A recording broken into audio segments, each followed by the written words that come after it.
Это руководитель пресс-службы Саник Гишенко ушли они куда-то, так что я как бы доставлю пока. Хорошо, да. А я скучала. Ну, я ему звала, да? Если это сегодня первый день происходит, то...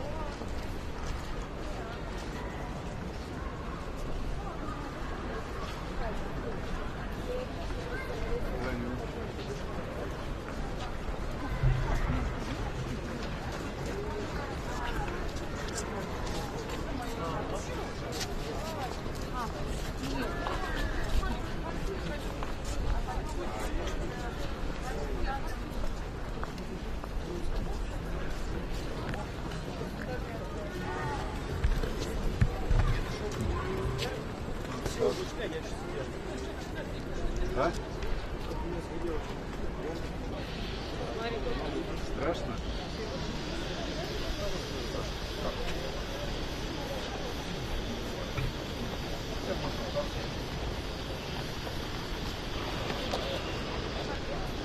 То есть на общее разбежаться, да?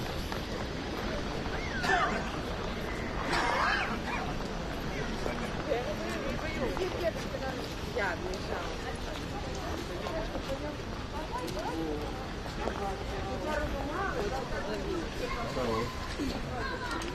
Алло? Мы как здесь поймали деньги. Да.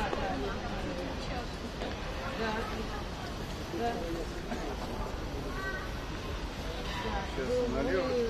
Наша сейчас.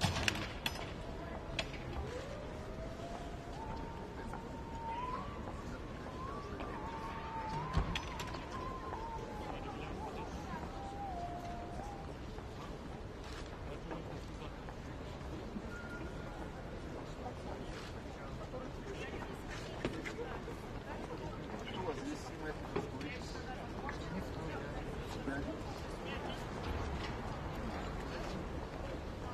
Все должны.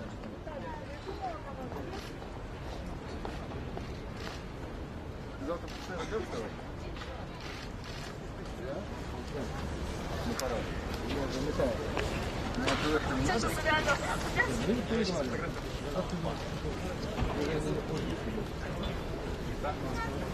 Где у нас близко от метро находится табличка Москва? Еще раз, чего находится? Да нет, я метро это сам. Москва. Ну да, Домодедово. Где совхоз? Я ему советовал Ане. Ванина, я знаю, я там снимал. Хорошо, сейчас разъезжаю.